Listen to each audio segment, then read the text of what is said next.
Assalamu alaikum wa rahmatullahi wa barakatuh. My dear friends, how are you? I will hope you will all find with the blessing of Allah Almighty. My dear friends, 10 class chemistry lesson number 8 आज हम start करेंगे। Chapter number 14 है। Chapter का नाम है environmental chemistry the atmosphere. और आज हम जो माय डियर फ्रेंड टॉपिक पढ़ने जा रहे हैं वो होगा ट्रोपोस्फियर। लॉन्ग क्वेश्चन बोर्ड में आता है जी, write a note on troposphere. तो आज की सारी स्लाइड्स जो हम आपको शो करेंगे उन सबको आप जब कंबाइन करके लिख देंगे तो ये लॉन्ग क्वेश्चन तैयार हो जाएगा। ठीक है, इसके अंदर शॉर्ट कौन कौन से आ सकते हैं वो भी हम आज डिस्कस करेंगे इंशाल्लाह। सबसे पहले देखते हैं जी, major constituent of troposphere. Troposphere में सबसे ज़्यादा कौन सी गैसेस शामिल होती हैं, इसके मेन कॉन्स्टिट्यूएंट क्या हैं, मेजर कॉन्स्टिट्यूएंट क्या हैं। My dear friends, the major constituent of tropospheres are nitrogen and oxygen gases. Troposphere के अंदर सबसे ज़्यादा नाइट्रोजन और ऑक्सीजन गैस मौजूद होती है। माय डियर फ्रेंड, ये जो दो गैसेज हैं, कौन सी दो गैसें जी? वेरी गुड, नाइट्रोजन और ऑक्सीजन गैसेज। ये दोनों गैसें comprises 99% by volume of the earth atmosphere. My dear friend, अगर हम कहते हैं कि ज़मीन का टोटल एटमोसफियर 100 है तो उस 100 में से 99% ये जो गैसें होती हैं सिर्फ दो गैसें मिलकर एटमोसफियर को बनाती हैं। नाइट्रोजन 78% होती है, ऑक्सीजन तकरीबन ऑलमोस्ट 21% होती है। 78 + 21 ऑलमोस्ट इज इक्वल टू 99%। तो 99% वॉल्यूम किसका बना होता है जी? दो गैसों का। कौन सी दो गैसें? नाइट्रोजन और ऑक्सीजन गैस। और ये मेजर कॉन्स्टिट्यूएंट है किसका? ट्रोपोस्फियर का। माय डियर फ्रेंड्स, अब हम सेकंड में देखते हैं concentration of carbon dioxide and water vapours के ट्रोपोस्फियर के अंदर कार्बन डाइऑक्साइड और वाटर वेपर्स कितने होते हैं। देखिए लिखा हुआ है, although concentration of carbon dioxide and water vapors is negligible in atmosphere. My dear friends, इसमें कोई डाउट नहीं, there is no doubt that there is very less concentration of carbon dioxide and water vapors in the atmosphere that you can neglect, almost they are negligible. जिनकी मिकदार बहुत कम होती है, क्योंकि अभी आपने देखा कि जो ऑक्सीजन और नाइट्रोजन थी 99% थी, तो 99% के लिहाज से 1% ऑलमोस्ट निग्लिजिबल है, लेकिन इनका रोल बहुत अहम है। आल्दो ये बहुत कम है, अगरचे ये हैं बहुत कम, लेकिन इनका रोल बहुत अहम है कि टेम्परेचर को मेंटेन करने में। देखिए लिखा हुआ आगे, carbon dioxide and water vapours play a significant role. ये बहुत अहम रोल अदा करती हैं maintain the temperature of the atmosphere, जो आपके टेम्परेचर को, एटमोसफियर के टेम्परेचर को क्या करती हैं? मेंटेन करते हैं। स्पेशली ट्रोपोस्फियर के अंदर जो टेम्परेचर मेंटेन होता है, माय डियर फ्रेंड्स, किस वजह से होता है? टेम्परेचर मेंटेन होता है कार्बन डाइऑक्साइड और वाटर वेपर की वजह से। याद रखिएगा, ये अमाउंट में तो बहुत लेस हैं, बहुत कम है, 1% होते हैं एटमोसफियर का, वो भी लेस देन 1% होती हैं, लेकिन इसके बावजूद इनका किरदार बहुत अहम है, रोल बहुत अहम है, क्योंकि ये दोनों गैसेस कार्बन डाइऑक्साइड और वाटर वेपर ये क्या करती हैं? ट्रोपोस्फियर के टेम्परेचर को मेंटेन करती हैं। माय डियर फ्रेंड्स, नेक्स्ट हम इसका रोल ही बताते हैं आपको कि कैसे मेंटेन करती हैं, role of carbon dioxide and water vapours. तो देखिए my dear friends, carbon dioxide और वाटर वेपर्स अलाउ करते हैं विजिबल लाइट को। विजिबल लाइट कहते हैं सनलाइट को। सनलाइट के अंदर माय डियर फ्रेंड्स, जब सनलाइट आती है तो ये क्या करते हैं? Carbon dioxide and water vapours allow visible light to pass through them. My dear friends, carbon dioxide और वाटर वेपर विजिबल लाइट को, यानी कि सूरज की रोशनी को ज़मीन की तरफ आने देते हैं, कि ज़मीन के अंदर, ज़मीन के एटमॉस्फेयर में कार्बन डाइऑक्साइड और वाटर वेपर विजिबल लाइट को रोकते नहीं हैं, वो ज़मीन तक आ जाती है।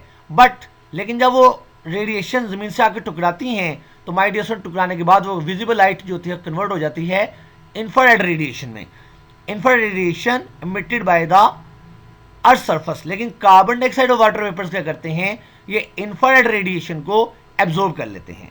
देखिए, विजिबल लाइट उसमें से गुजर गई थी, विजिबल लाइट कार्बन डाइऑक्साइड और वाटर वेपर में से गुजर गई थी, लेकिन जब ये विजिबल लाइट ज़मीन से टकराने के बाद, स्ट्राइक करने के बाद, हिट करने के बाद वापस गई है, तो माय डियर फ्रेंड, वापस जाने के बाद वो इंफ्रारेड रेडिएशन में जब कन्वर्ट हुई, तो इंफ्रारेड रेडिएशन को कार्बन डाइऑक्साइड ने क्या किया है?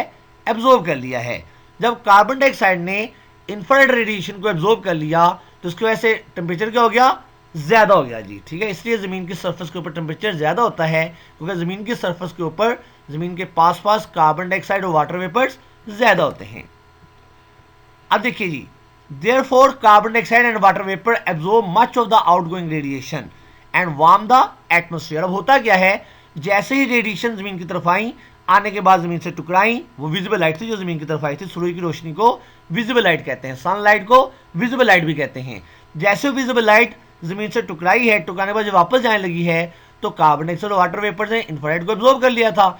जब कार्बन डाइऑक्साइड और वाटर वेपर्स इंफ्रारेड रेडिएशन को एब्जॉर्ब करेंगे तो माय डियर स्टूडेंट्स क्या होगा, जमीन का टेम्परेचर हॉट हो जाएगा, गर्म हो जाएगा, वार्म हो जाएगा।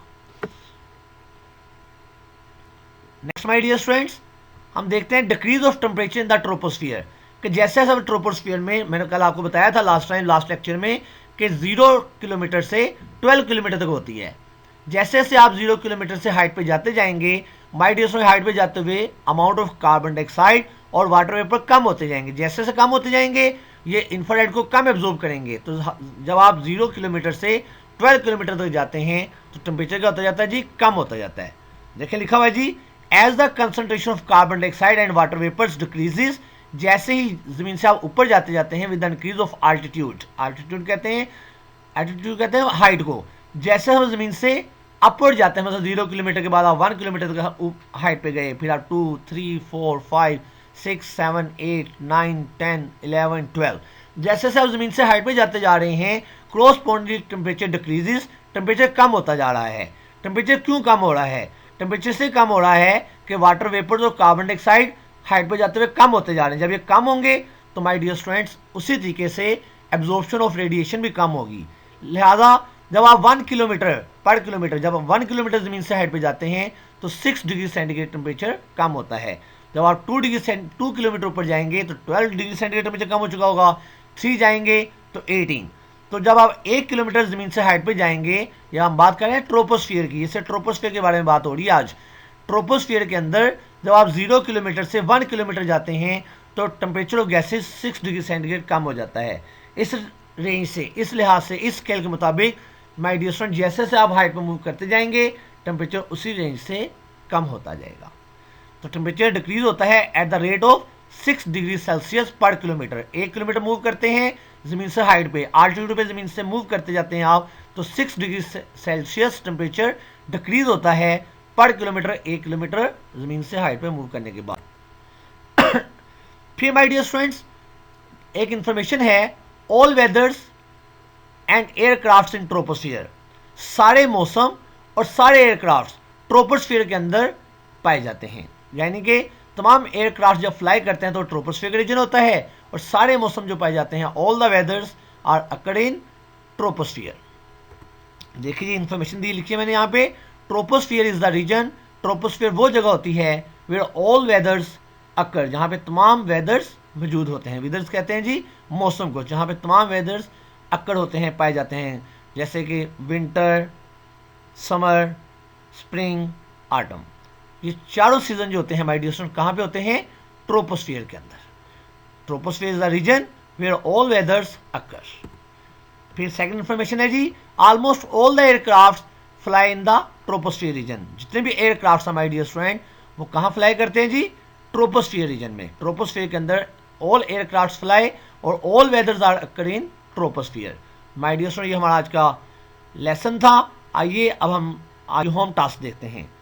होम टास्क के अंदर माय डियर स्टूडेंट सबसे पहले आप करेंगे write about major constituent of troposphere. आप ट्रोपोस्फियर के मेजर कॉन्स्टिट्यूएंट के नाम बताएंगे। Write about major constituent of the troposphere, आप ट्रोपोस्फियर में कौन सी 2 गैसें पाई जाती हैं उनके नाम बताएंगे। फिर my dear students which 2 gases maintain the temperature in that troposphere, troposphere में कौन सी 2 गैसें हैं जो कि ट्रोपोस्फियर टेम्परेचर को मेंटेन करती हैं? कार्बन डाइऑक्साइड और वाटर वेपर्स। वेरी गुड जी। फिर है जी right role of carbon dioxide and water vapours in troposphere. इनका रोल बताएंगे जी कि ये विजिबल लाइट इनमें से गुजर जाती है लेकिन इंफ्रारेड को ये एब्जॉर्ब कर लेते हैं, लिहाजा टेम्परेचर इंक्रीज करता है। फिर my dear students in dash layer all weathers occur, किस लेयर के अंदर सारे मौसम पाए जाते हैं? फिर है my dear students in dash layer all aircraft fly, कौन सी लेयर के अंदर तमाम एयरक्राफ्ट फ्लाई करते हैं?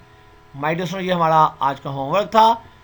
एक और क्वेश्चन देखिए जी, carbon dioxide and water vapours allow dash light to pass through them, carbon dioxide और वाटर वेपर कौन सी लाइट को अपने अंदर से गुजरने देते हैं? फिर my dear students last MCQs है, carbon dioxide and water vapour absorb dash radiation emitted by the earth surface, carbon dioxide और वाटर वेपर्स कौन सी रेडिएशन को एब्जॉर्ब कर लेते हैं? अलाउ करते हैं जी विजिबल लाइट को, यहाँ पे विजिबल आ जाएगा जी, और माय डियर स्टूडेंट्स एब्जॉर्ब करते हैं किसको जी? वेरी गुड जी, इंफ्रारेड रेडिएशन को एब्जॉर्ब कर लेते हैं।